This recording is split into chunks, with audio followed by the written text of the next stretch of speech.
ঢাকাই অভিনেত্রী নুসরাত ফারিয়া এপার বাংলা ওপার বাংলা দুই দেশেই সমানভাবে কাজ নিয়ে ব্যস্ত এই নায়িকা। ফেব্রুয়ারি মাস থেকে কলকাতায় রকস্টার নামের সিনেমার শুটিংয়ে ব্যস্ত ছিলেন তিনি।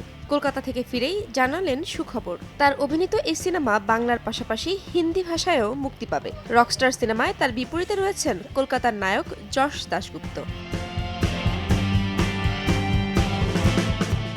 18 ফেব্রুয়ারি থেকে শুরু হয় সিনেমাটির শুটিং এবং চলে 5 মাস পর্যন্ত।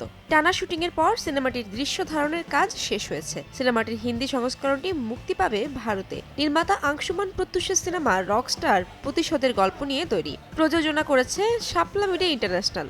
রকস্টার সিনেমায় রকস্টারের ভূমিকা অভিনয় করেছেন যশ, আর ফারিয়া থাকছেন তার ভক্তের চরিত্রে। যৌথ প্রযোজনার সিনেমায় তো নুসরাত ফারিয়াকে দেখা গেলেও কলকাতার সিনেমায়ও দেখা গেছে নুসরাত ফারিয়াকে। বিবাহ অভিযান ও বিবাহ অভিযান 2 সিনেমা দুটি কলকাতার সিনেমা।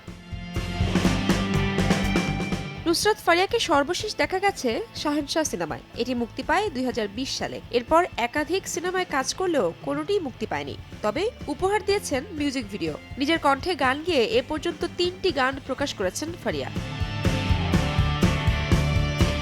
ইশরাত জাহান, সময় সংবাদ, ঢাকা।